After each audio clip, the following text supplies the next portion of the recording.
Walsh, welcome to In Conversation. Thank you very much. Have you had your vaccination jabs?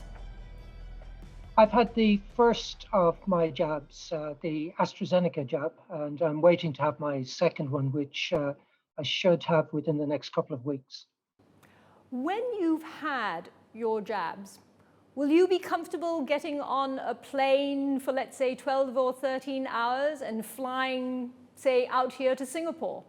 Because that's what Absolutely. everybody has to think about.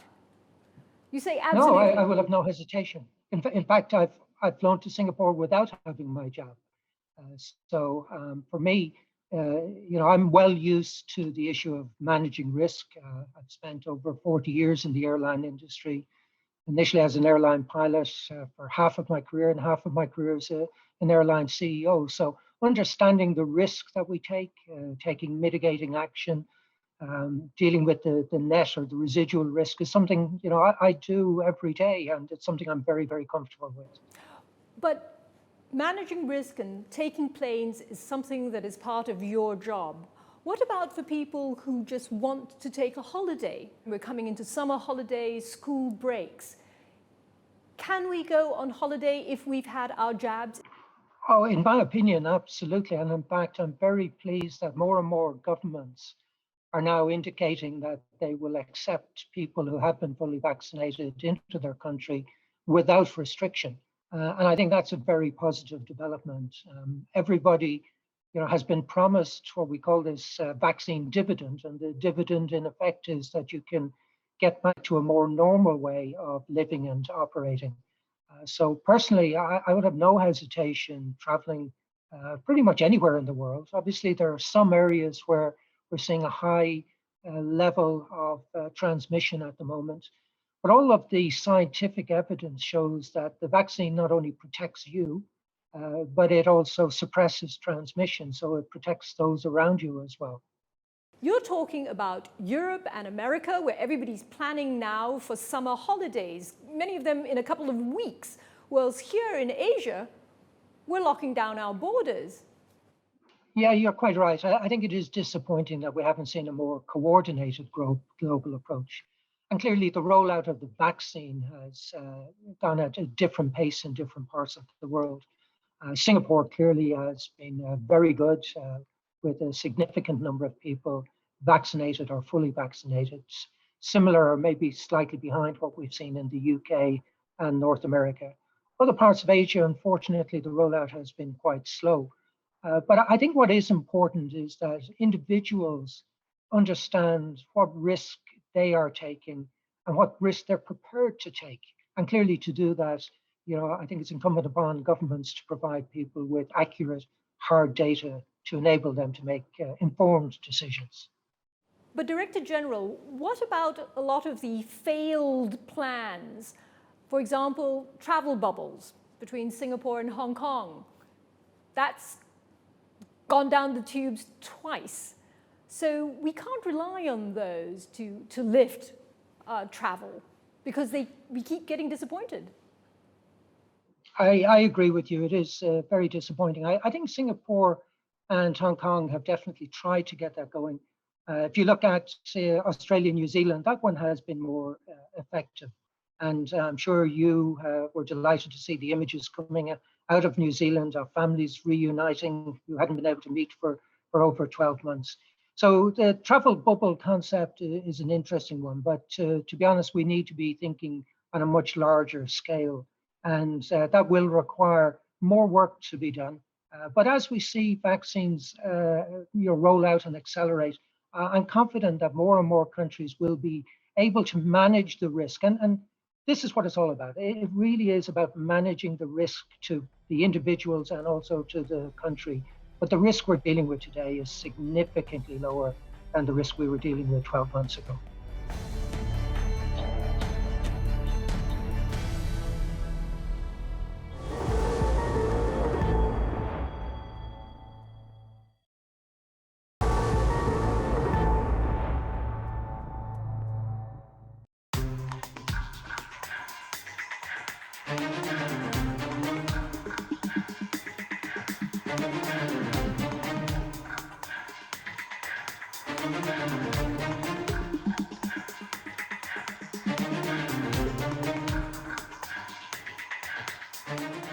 let's look at what IATA is doing. You have already rolled out what you're calling the travel pass.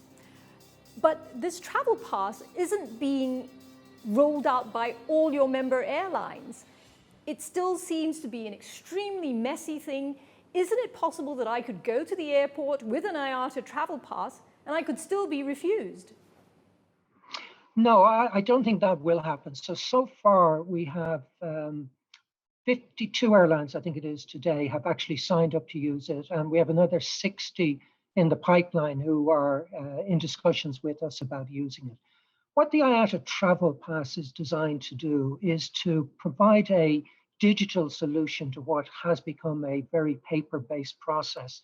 And the real reason behind this is what we have recognized is that if we have high volumes of passengers using airports again, the airport will not be able to cope if every individual passenger has to go to a check-in desk and demonstrate, using paper that they have either been vaccinated, they have completed the appropriate tests, they've filled in the right forms. Airports aren't designed for that. But 50 or 60 airlines is only a fraction of your membership. You have a membership of about 290 airlines. So it's only really a very small number of your member airlines who have even signed up to the travel pass. Isn't that putting a lot of work on the part of the traveler, that we have to find out all these things just to take a plane? No, I think it will significantly increase. And obviously, those that have signed up tend to be the larger airlines. So if I were to look at it in terms of the what percentage of passengers are likely to be covered, it's well in excess of 50% already. And we expect to get to 80% within the next few weeks.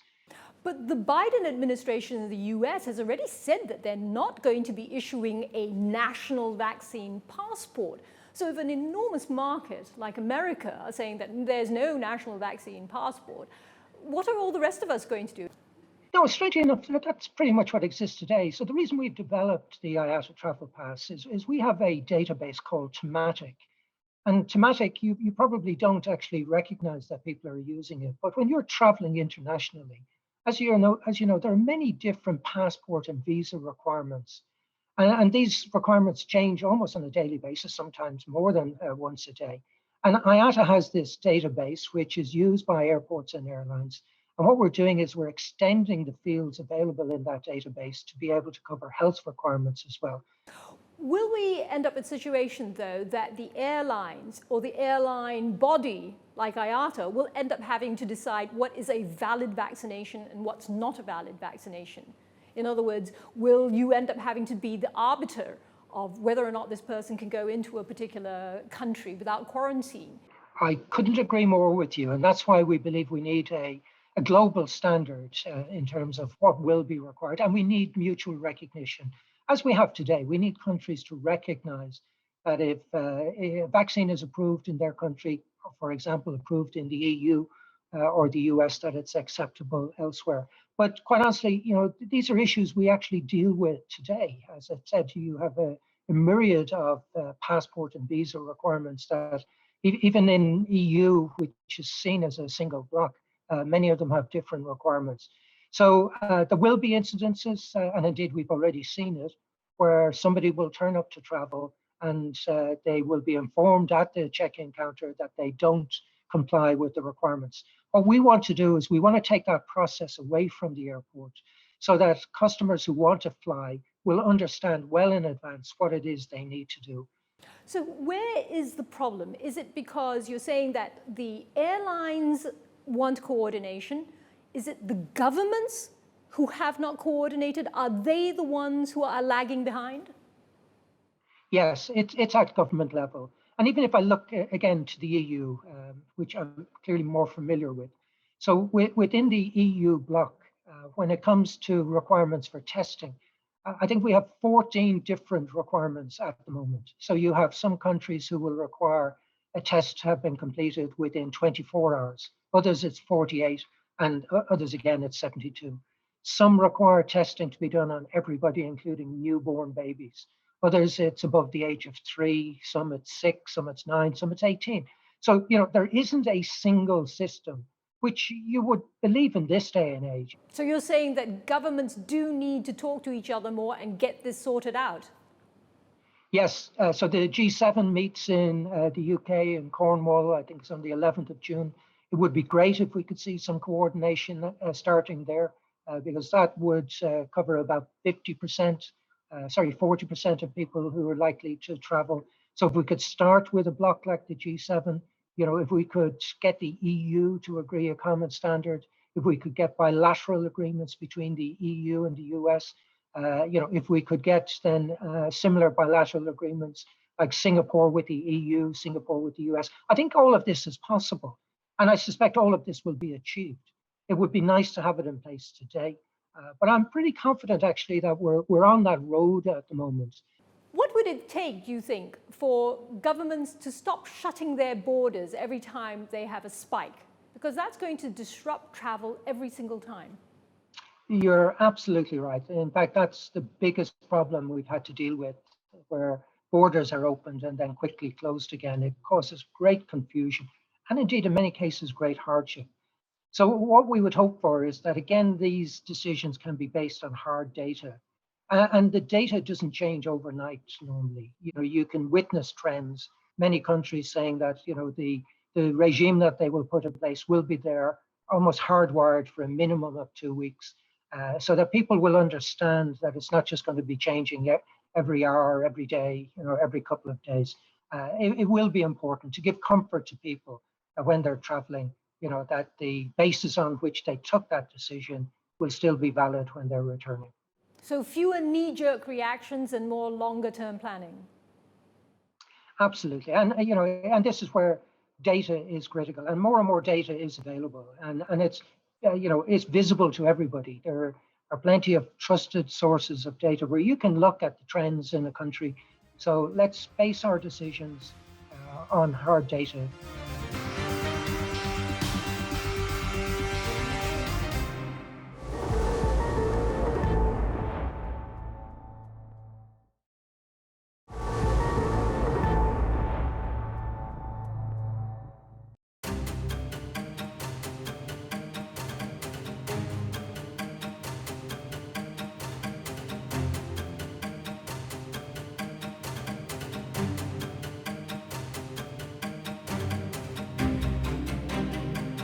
We're talking as if there's going to be an opening up because of the vaccinations.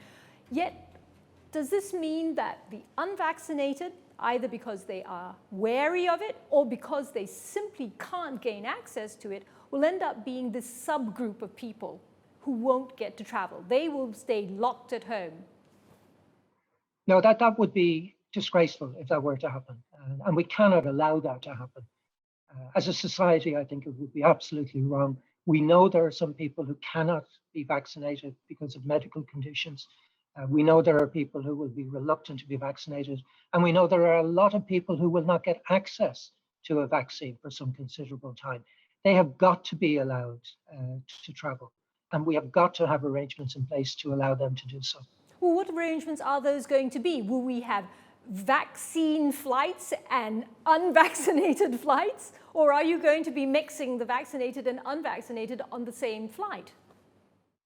No, you will definitely see a mix of people who have been vaccinated and unvaccinated on the same flight. You've got to remember, everybody that's getting on board an aircraft today, pretty much anywhere in the world, excluding domestic markets where testing is not always required, will have had to undertake a PCR, normally a PCR test. In some cases, countries will accept rapid antigen, but they will have been tested before they get on. And there's good data now available. So the UK, for a 10-week period up to the 5th of March, this was the latest data our data had available, 365,000 people have flown into the UK since they introduced a requirement to do post-arrival testing on the 25th of February. So of the 365,000 people that flew into the UK, 8,000 of those subsequently tested positive for coronavirus. But more than half of that, I think about 55% of that, 4,700 from memory, were people who had come from red listed countries that had to go into mandatory hotel quarantine. and all the others had to go into self-isolation at home. But it is clear that the vaccine rollout is having a big impact. You can see that where there's been high levels of vaccination, Israel, UK, US, indeed Singapore as well, where there's scientific evidence now that shows that it is effective against the variants of concern.